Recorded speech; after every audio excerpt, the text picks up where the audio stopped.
Sunderland, a port on the northeast coast of England, an industrial town, got its name from the fact that the two halves of the town, Monk Weymouth and Bishop Weymouth, were split asunder by the River Wey. In 1796, the two halves were bridged by what was then the longest single-span cast iron bridge in the world, so that people no longer needed to use the ferries between the two sides of the river. Now, of course, we have two bridges, a road and a rail bridge. The Wey has shipyards all the way up the river, and it was the biggest shipbuilding town in the world. Here we have a ship on the slips at Layings shipyard, where building went on by day and building went on by night at the North Sands shipyard of J.L. Thompson's. This is the Bogston. At 65,000 tons, it was the biggest ship built on the Wey. Whenever there was a launch, people gathered at whatever vantage points they could to get a good view of it. Again, this is a ship being launched from Layings. Ships were coming and going all the time. There was a heavy flow of ships through the port, all manner of ships, colliers, tankers, cargo ships. There was a big export trade. At one time there was 5 million tonne of coal being exported. And this is one ship going, not a coal ship, but it was going out past the old North Pier. Another ship coming in. Imports included timber, petroleum, hemp, all manner of goods. Very busy river. All types of ships were coming and going. Small ones and big ones. And to handle all this shipping, there were lots of tugs. There were propeller-driven types and paddle steamer types. Here we have one of the tugs getting up a head of steam, or rather I should say a head of smoke, getting ready to go out and do some work. And they were busy all day long up and down the river, escorting ships in and out of the port, taking control of ships that have just been launched and taking to the fitting out quays. Another one just being moved. Again, another one being taken charge of by the tugs. As I say, they were very busy. Here we have a tug bringing a barge back. These barges used to take the spoil from Weymouth Colliery and dump beyond the 3 mile limit and dump it out at sea. Been doing that for 100 years or so there must be a huge amount of dumped material out there. A busy scene at the bend of the river, just up past Layings shipyard, where a ship had just been launched and taken round the bend of the river up to a fitting out quay. Only time the tugs weren't really active was when there was heavy fog, and here's one of them tied up down at the fish quay. An unusual sight this, a strangely empty view of the North Dock. It was normally like this, full of yachts. There were all types and sizes of yachts in a very active yacht club. And sometimes they had to share the dock with the boat being fitted out. The yachts were lifted out and back into the dock with the crane that belonged to the fitting out quay business. Small yachts were very popular. They used to race, and here's one of them going out to race, and they used to race inside the harbour round market boats that were set in the harbour, and they had a set course around these marker boats. And here you have one very happy young chap rounding one of the marker boats. The bigger yachts set out to sea,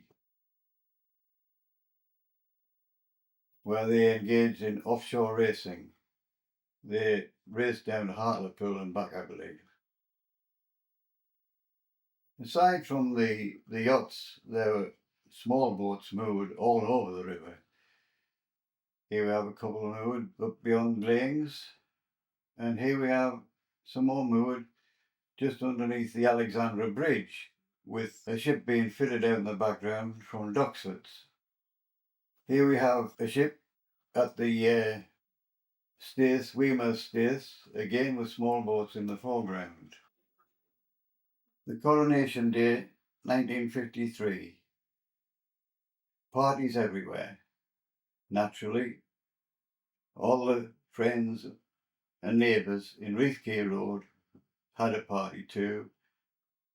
All the kids, all the families, all had a good time.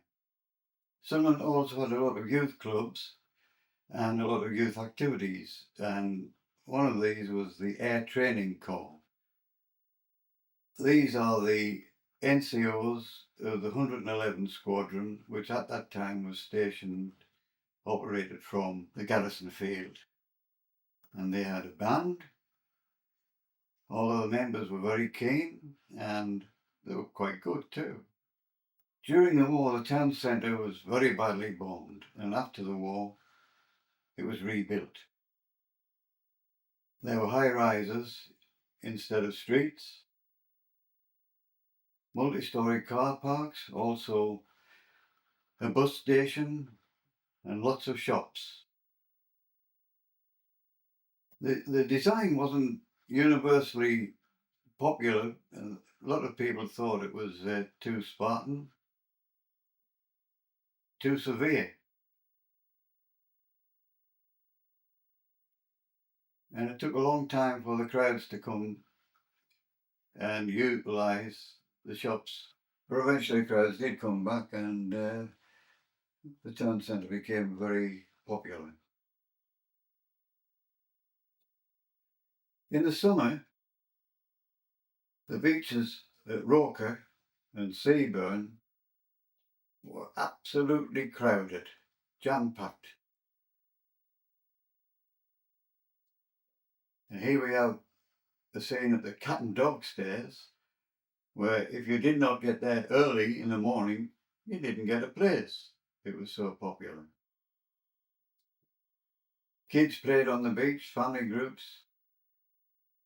and there was a kiddies paddling pool at Roker, which again was well utilised. There was also entertainment for the kids when the Punch and Judy shows were on. There was a small crowd around the Punch and Judy free show. These concrete structures were built on the sand at Roker. Don't know what they were meant to represent or what they were meant to do, but the kids didn't seem to mind them. They kept busy in the sand.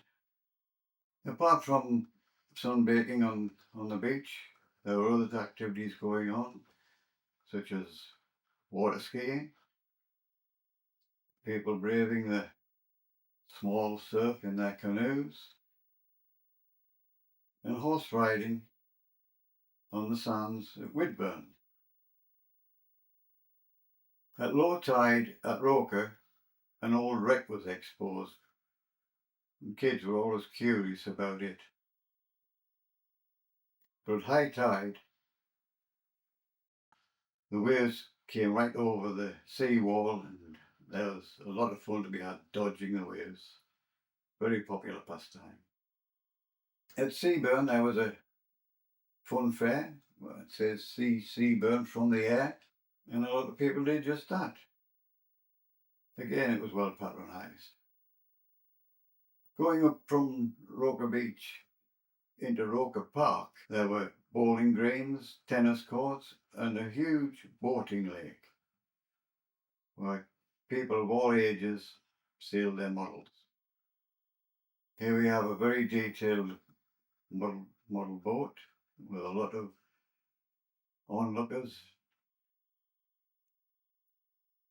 And there were steering competitions held regularly. There was a regular regatta held. No radio control, just steer the boat in a direct line from one end of the lake to the other. There was also a model railway track where the enthusiasts could ride on the models that they had made, looked on by envious eyes. Adults have all the fun. And in the autumn, the illuminations came, and these stretched all the way from Roker to Seaburn. There were all sorts of animated figures, multicoloured and, as I say, animated. There was all sorts of movements in them. Horse riding, the whip, and juggling.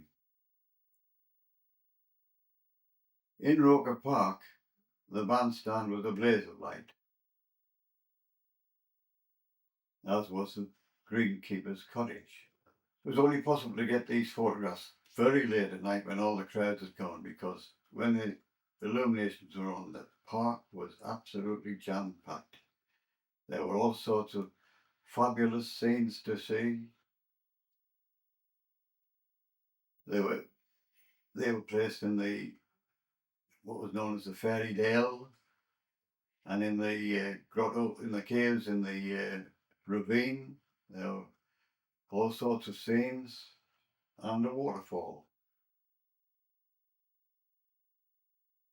There was a huge variety of bird life, plant life, birds, fabulous birds, all lit in fancy colours.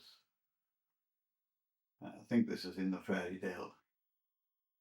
Also, the military put on a tattoo at Ashbrook with a make-believe castle where they showed off their hardware. Very popular, people flocked there to see that. And the Highland Pipers gave a very good display, spectacular display. If you want to see more highlight, more of the bright lights, then a trip to the Empire was in. Here at the Empire there were musicals, pantomimes, variety, always a lot of entertainment, good entertainment at the Empire. And when winter came, Mowbray Park in the town was transformed. It was still very picturesque. The Swans were still making it their home, a little bit different from Tunstall Hill, which was rather bleak. It was a hard climb up the hill, towing your sledge, but a quick one down.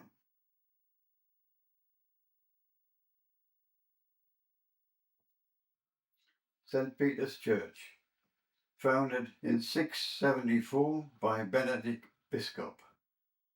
Parts of the original building are still there, but the bell tower is Norman. The glassmakers Flemish glassmakers were brought across to introduce glassmaking to England, and glassmaking is still a major industry in Sunderland. Still in use 1300 years after its beginning. Weddings regularly performed there. Not a very nice day, snow-covered ground, but never mind. People wait at all times of the year. And here we have a family leaving the church after a christening, so that it was still regularly used. And these are just some of my memories of Caniole, Sunderland.